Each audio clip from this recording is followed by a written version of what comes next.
भेड़िए और सारस की कहानी। एक जंगल में एक दुष्ट लालची भेड़िया रहता था। एक दिन उसने एक हिरन का शिकार किया। शिकार के बाद पर वह अपने लालच पर नियंत्रण नहीं रख पाया और जल्दी जल्दी उसे खाने लगा। इस जल्दीबाजी में एक हड्डी उसके गले में अटक गई। हड्डी अटक जाने पर वह बहुत परेशान हो गया। अब उससे न कुछ खाते बन रहा था, न ही पीते। उसने बहुत कोशिश की कि किसी तरह हड्डी उसके गले से निकल जाए, लेकिन सारी कोशिश बेकार गई। अंत में उसने किसी से सहायता लेने का विचार किया। वह सोचने लगा कि ऐसा कौन है जो उसके गले से हड्डी का टुकड़ा निकाल सकता है। कुछ देर सोचने पर उसे सारस का ध्यान आया। सारस की लंबी गर्दन और चोंच थी। वह उसके मुंह में अपनी चोंच घुसाकर आसानी से हड्डी निकाल सकता था।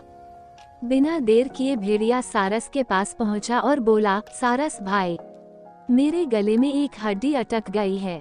क्या तुम अपनी चोंच से वो हड्डी निकाल दोगे? मैं तुम्हारा बहुत एहसानमंद रहूंगा और तुम्हें उचित इनाम भी दूंगा।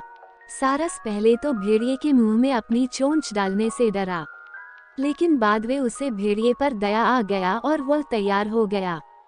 भेड़िए मुंह खोलकर खड़ा हो गया और सारस ने उसमें अपनी चोंच डाल दी, लेकिन उसकी चोंच हड्डी तक नहीं पहुंच पाई। तब उसे अपनी आधी गर्दन भी भेड़िए के मुंह में घुसानी पड़ी। सारस की गर्दन मुंह में जाते ही लालची भेड़िए के मन में लालच जागने लगा।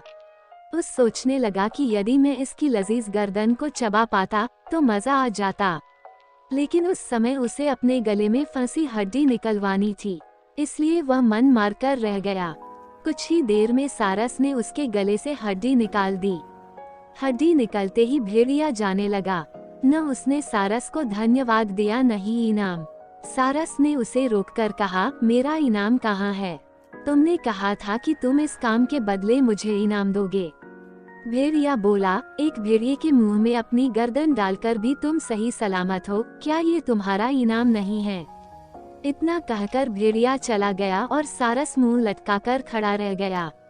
सीख, लालची और दुष्ट व्यक्ति से कभी कृतज्ञता या पुरस्कार की अपेक्षा नहीं करनी चाहिए।